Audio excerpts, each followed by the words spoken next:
A gente vai falar sobre uma situação que está acontecendo lá no Senado, mas que vai ter muito reflexo aqui na nossa cidade, em Manaus e no estado como um todo, obviamente, né? Eu estou falando da recondução do senador Eduardo Braga à liderança do MDB lá no Senado Federal, né? E por que eu estou tratando isso como algo que está além dessa questão meramente política, meramente partidária de Eduardo Braga, né? Porque tem um significado maior pelo momento, né?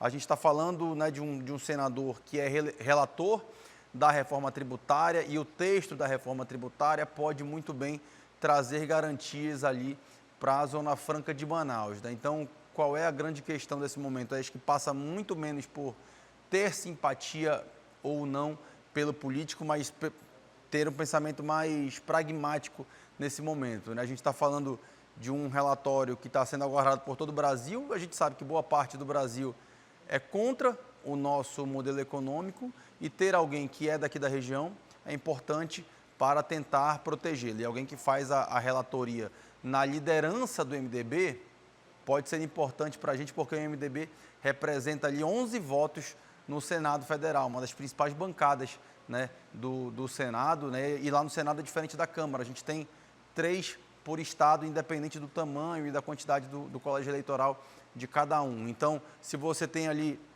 desses 11 do MDB, a gente conseguir garantir uma boa quantidade deles, isso pode ser importante lá para a votação final, né? No ato que confirmou, inclusive, Braga como líder do partido, o senador Renan Calheiros, ele também manifestou apoio do partido, né, do MDB, à candidatura de Davi Alcolumbre à presidência do Senado.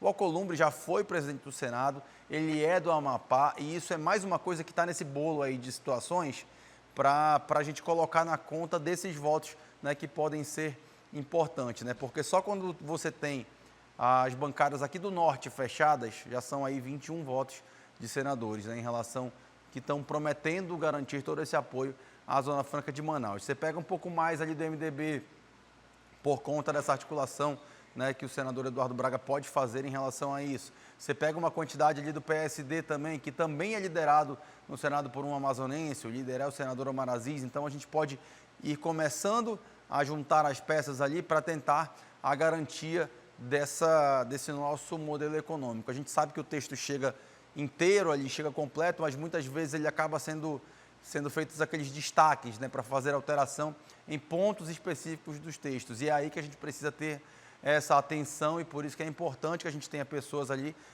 nessa articulação comprometidas com a garantia da Zona Franca de Manaus. A gente já ouviu muita gente prometer e toda vez que tem uma votação é um nervoso danado para quem é daqui do Amazonas em relação a isso, né? Esse relatório deve sair na segunda-feira. Hoje, inclusive, Eduardo Braga foi à Câmara dos Deputados falar com lideranças lá para tratar desse processo de articulação, apresentar um pouco mais ali sobre esse tema, sobre esse assunto, né, que é fundamental para o país e que vai se juntar a outras questões que estão sendo discutidas lá no Congresso, como toda a questão do pacote fiscal. Então é importante que a gente não deixe nenhuma situação aí puxada por bancadas que têm interesse em, digamos assim, puxar a sardinha para o seu lado, que vai acabar sendo prejudicar a Zona Franca de Manaus, não possam puxar votações. Então é importante que a gente tenha figuras chaves nesse contexto.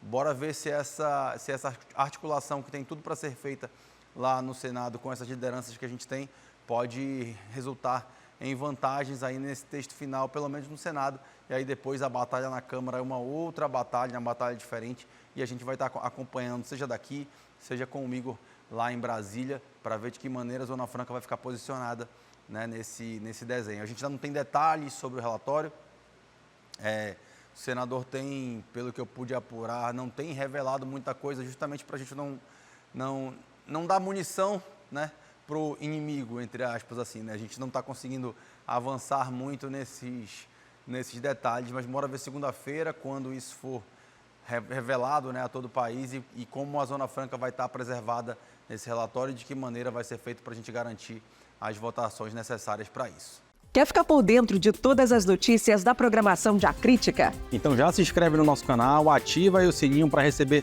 todas as notificações e não perder nenhum conteúdo. E até o próximo vídeo.